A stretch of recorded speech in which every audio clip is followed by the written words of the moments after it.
ulian. Bukan yang kamu lihat. Abi, Abi, Abi, Abi. Jim.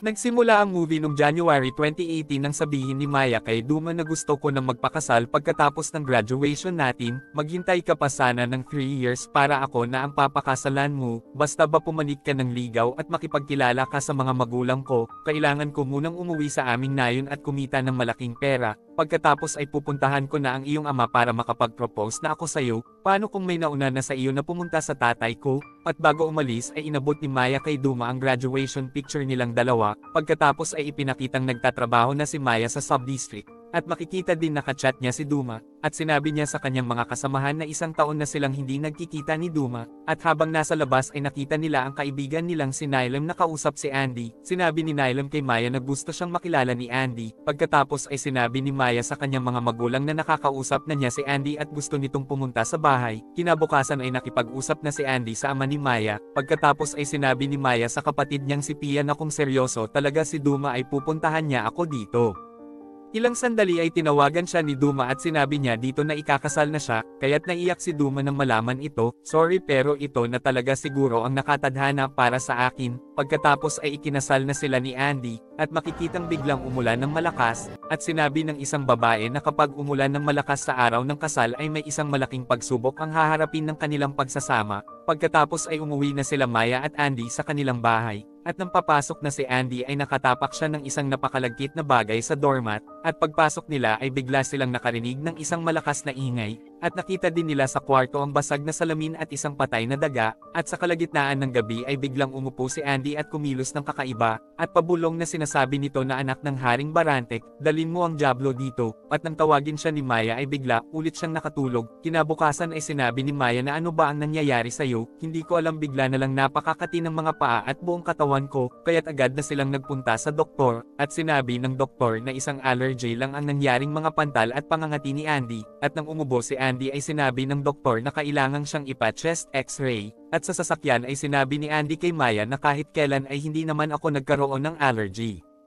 Kinagabihan ay sumuka ng dugo si Andy, at sa ospital ay sinabi ng doktor na wala naman siyang nakitang problema sa bronchoscopy ni Andy, pagkatapos ay sinabi ni Maya kay Andy na buntis siya, kaya tuwang-tuwa si Andy, at kinagabihan ay nakita niya si Andy na nakatingin sa isang sulok, at nang sindihan niya ang ilaw ay bigla na lang gumalaw ang lampshade. Kinabukasan ay makikitang naghahanda sila Maya ng mga pagkain, at nakita ni Pia na tila may sakit si Maya, kaya't sinabi ni Andy na ako na ang bahala na gumawa dyan, at habang naggagadgad ng carrots ay biglang nagkati ng matindi ang mga kamay ni Andy, at nang makarinig siya ng boses ng Diablo ay bigla niyang ginadgad ang sarili niyang balat, kaya't makikitang nagdugo ito dahil sa lalim ng mga sugat, at nagsisigaw ang ina ni Maya nang makita ito, kaya't nagmadali sila Maya upang pigilan si Andy sa paggadgad ng kanyang balat.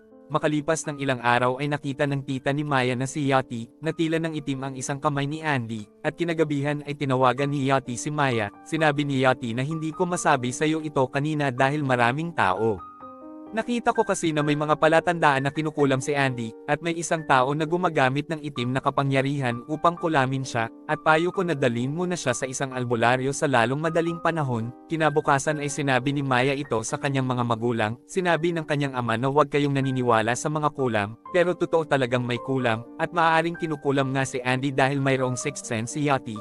Kahit na totoo yan, huwag tayong matatakot, dahil tanging Diyos lang ang pinakamakapangyarihan sa lahat. At habang nasa daan ay sinabi ni Andy na sinabihan ako ng tatay mo na palagi akong magdadasal, at hindi ko alam kung bakit para akong nananaginip ng totoo, at may bumubulong sa akin na saktan ko ang aking sarili. Pagkatapos ay laking takot ni Andy nang biglang naging demonyo si Maya, at sinabing ako ba ang nakikita mo, at pangitain lang pala iyon ni Andy. Pagka-uwi ay nakaranas na naman ng sobrang pangangati si Andy, at nakita niya na may malaking sugat na pala siya sa paa, at nahugot niya dito ang isang piraso ng basag na salamin. Isang gabi ay nakita ni Maya na nakaupong nanginginig si Andy sa wheelchair, at sinabi niya kay Maya na papatayin niya ako. Nandito siya at kitang-kita ko siya, kaya't sobrang natakot si Maya.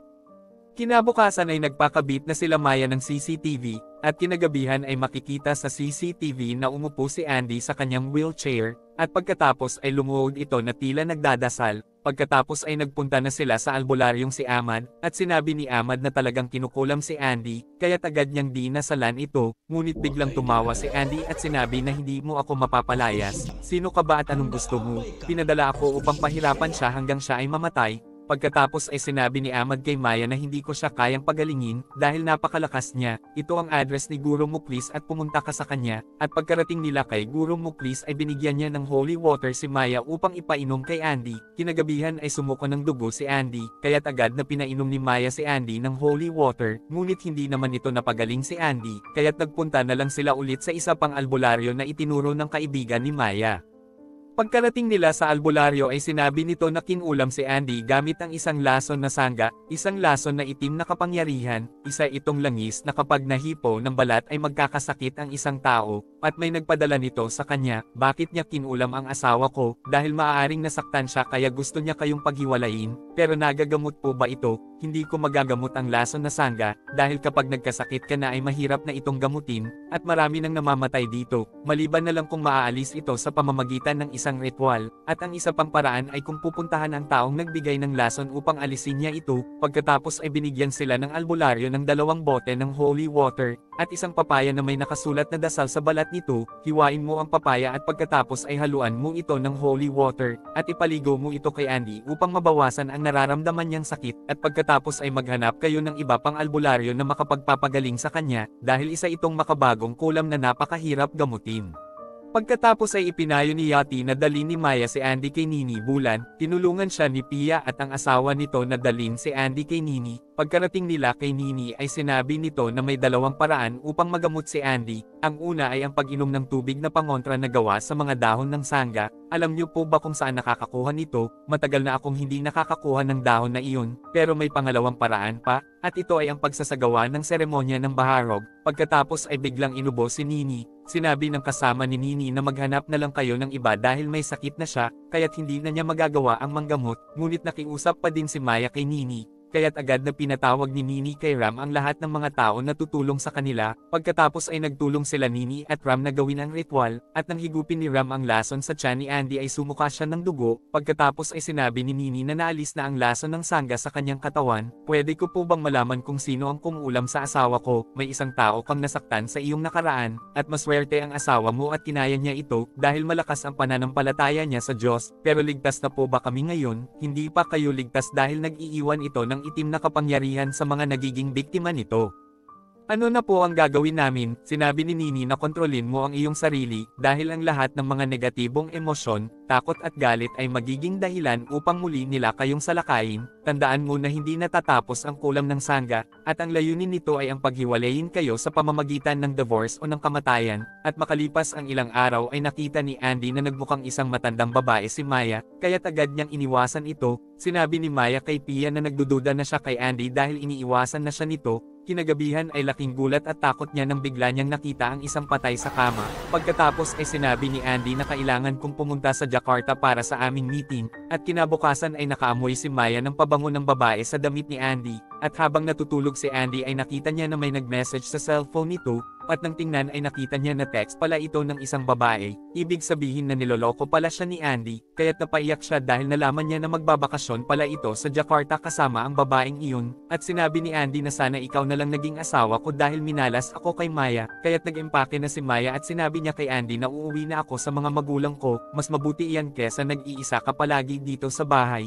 At laking gulat ni Andy nang sabihin ni Maya na gusto ko nang makipag-divorce sa'yo. May ginawa ba akong mali? At biglang inihagis ni Maya sa kanya ang cellphone sabay sampal. Sinabi mo sa babae mo na minalas ka sakin, pero sa totoo lang ako ang minalas sa'yo.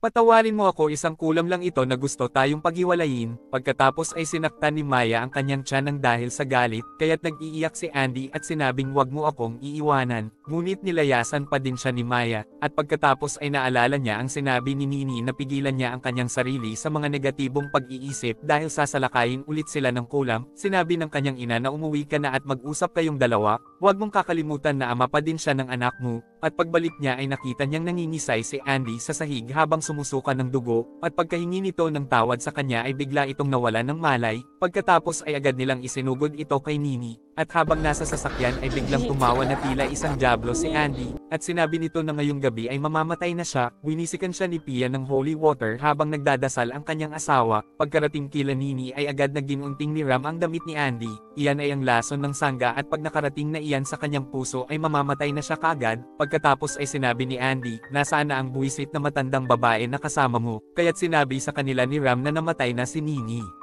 Ram, maaari mo ba kaming matulungan? Ngunit sinabi ni Ram na mas malala na si Andy ngayon, at talagang nakakamatay na ang kanyang kondisyon, at hindi ko na makakaya ito nang wala si Nini. Pagkatapos ay pinahiran niya ng isang puting dagta sa noo at kamay si Andy. Ang mga markang ito ang pipigil sa galit na masamang espiritu sa kanyang katawan. Ang tanging pangontra lang upang mapalayas ang masamang espiritu ay ang paggamit ng mga dahon ng sangga, at ang mga dahon nito ay tumutubo sa kagubatan sa likod ng bahay ng aming kamag-anak na si Idris. At siya lang ang makakatulong sa inyo, at sa wakas ay nakarating na sila sa bahay ni Idris. At agad nitong linasalan at winisikan ng holy water si Andy, at nang mawala ng malay si Andy ay biglang sinaniban naman si Maya ng diablo. Ininsulto nito si Idris at pinagtawanan. Pagkatapos ay kumuha na ng mga dahon ng sangga si Ram at inilagay na ito ni Idris sa bote ng holy water at nagdasal, at binuhusan siya sa mukha ni Maya ng holy water na iyon, kaya't napaso at nasaktan si Maya. Sinabi nito na mamamatay na ang kanyang asawa kapag naisilang na ang anak nila, at pagkatapos ay umalis na ang diablo sa katawan ni Maya.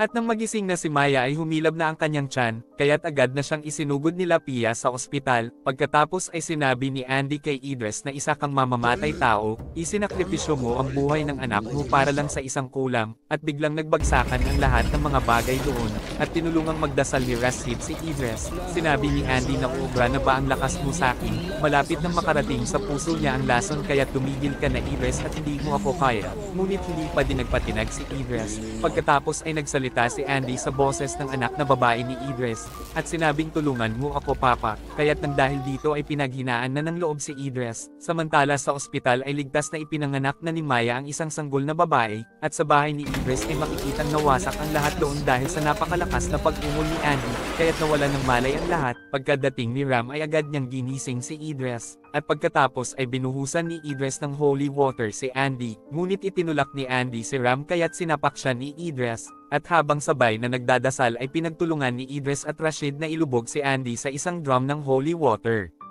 At sa wakas ay umahan na si Andy habang tinatawag niya ang pangalan ng Diyos. Pagkatapos sumuka ng dugo ay pinainom na ni Ram sa kanya ang pangontra sa lason, kaya't nang maisuka na ni Andy ang lason na sangga ay gumaling na siya. Samantala ay nagising na si Maya sa ospital, at tinawagan niya si Andy upang sabihin na ligtas na ang kanilang anak na babae, at nagsorry si Andy sa kanya sa lahat ng kanyang dinanas na mga paghihirap. Pagkatapos ay sinend ni Maya ang picture kay Andy upang kumpirmahin kay Idris kung ito nga ang kumuulam sa kanila. Nang makita ito ni Idris ay sinabi nito na, oo siya nga, pero ang pinakamahalaga ngayon ay pinagaling na kayo ng Diyos at wag na kayong gumanti, at mag-focus na lang kayo sa pagbuo ng isang tahimik at nagmamahalan na pamilya, at maaaring nasaktan nyo lang siya, pero mali talaga ang kanyang ginawa. Pagkatapos ay sinabi niya kay Maya na siya nga ang taong nagpakulam sa atin, at naalala ni Maya nang sabihin niya kay Duma na ikakasal na siya, ay sinabi nito na hindi ko matatanggap ang pagpapakasal mo, at sa totoong buhay ay sinabi ni Maya na hanggang ngayon ay hindi namin alam kung nasaan na si Duma, at nahihirapan pa din kaming alisin ang kanyang ginawang kulam na nagpahiwalay sa amin. Kung naririnig mo ako ngayon at kung ikaw talaga ang gumawa, ay nagmamakaawa ako na alisin mo na ito,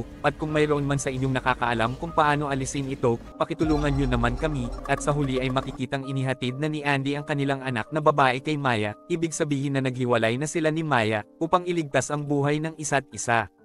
At dito na po nagtatapos ang ating movie. Mag-subscribe ka na po Lods para sa magagandang mga movie na katulad nito. Maraming salamat po sa iyong panunood at pagsuporta. Ingat po palagi Lods. God bless.